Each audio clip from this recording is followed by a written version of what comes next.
Let me check the Thai. Okay, Yi-Sheng is better.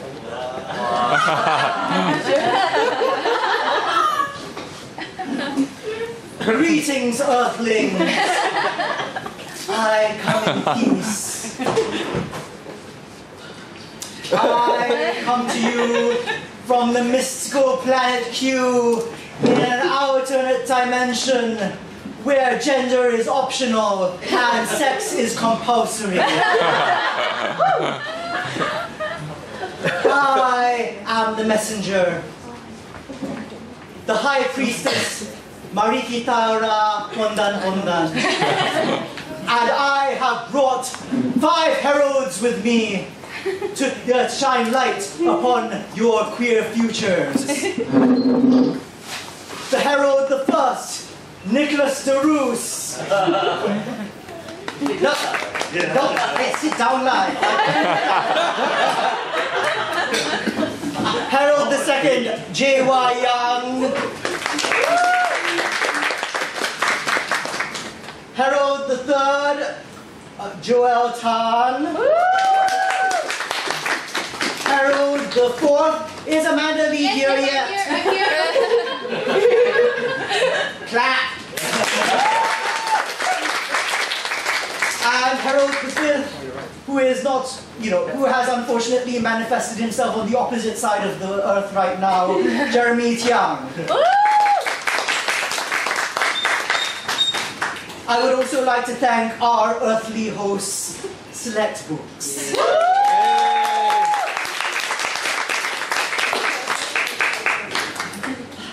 Now, the body which I am currently manifesting myself in, Yi-Sheng, was co-organized with Amanda Lee last year, an evening of LGBT fairy tales at Books Actually last year. And that was a big success, although it was even more crowded than what we've got today. And so I was thinking, even Yi-Sheng was thinking, ooh, why don't we have this year something more risky, like let's have LGBT erotica. But Nyak said, no. The theme this year is faith in the future. So we must have something that's to do with the future. We must have queer science fiction. And it is bloody hard to find people in Singapore who write queer science fiction.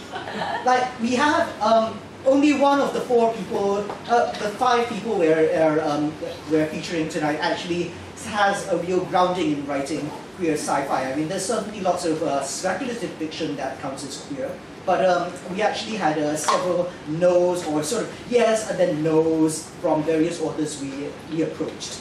But nonetheless, we have our 5 authors, and we have actually our MDA license in our bag.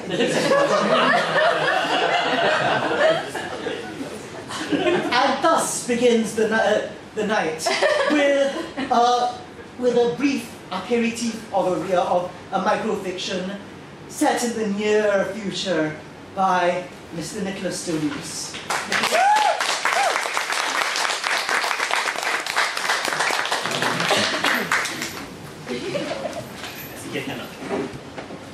Yes, center.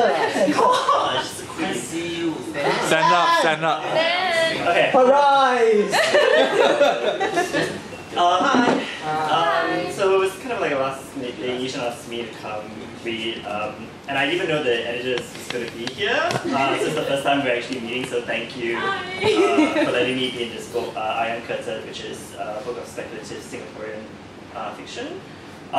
So the story, before that, are there any Filipinos in the group? Great, it's a Filipino story.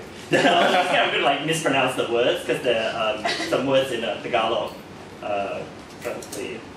And it's called Deyuhan. My name is Rafael Philippe Kuda, and I'm in love with a local. Who is he? I do not know. Or I do know him, but only parts of him. I know that every day at 7:25 AM, just as the sun is breaking, he'll be at the soybean stall at Tampines Interchange, buying his breakfast. A cup of soybean milk warm in one hand, and a piece of youtiao, extra crispy, in the other, to dip his soybean milk in. He will then, at 7:45 p.m., walk and wait at the locals line for the 8 a.m. 65 bus. He's usually third in line, some mornings fourth, just behind the early rising auntie, laden with fresh market groceries, and the unhappy banker leaning on the railing, clutching his suitcase, still blurry-eyed from the lack of sleep.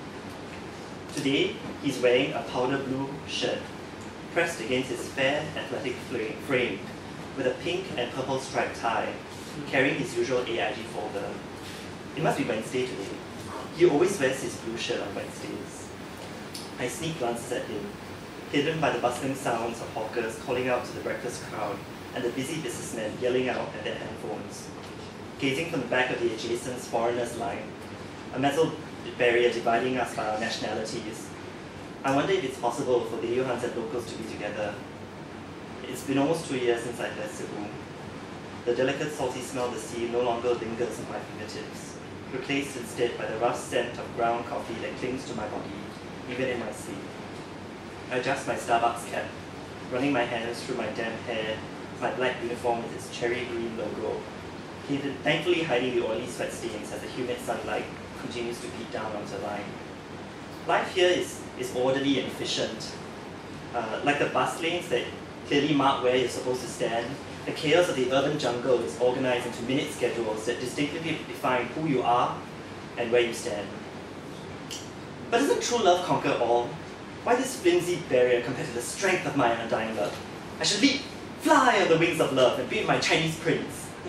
I stood poised, ready to lift my leg and take the first step forward, forming a brave new world, when an announcement suddenly burst overhead.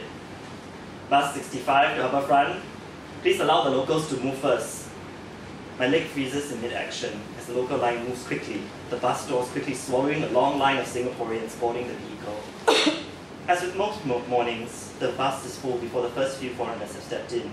Some of them already missed the previous ride. I stand where I should be, but just before his powder blue frame disappears into the boarding crowd, our eyes catch each other from across the line, and he gives me a brief nod. My name is Rafael Philippe Coutin, and I wait for the next morning to arrive. Thank you.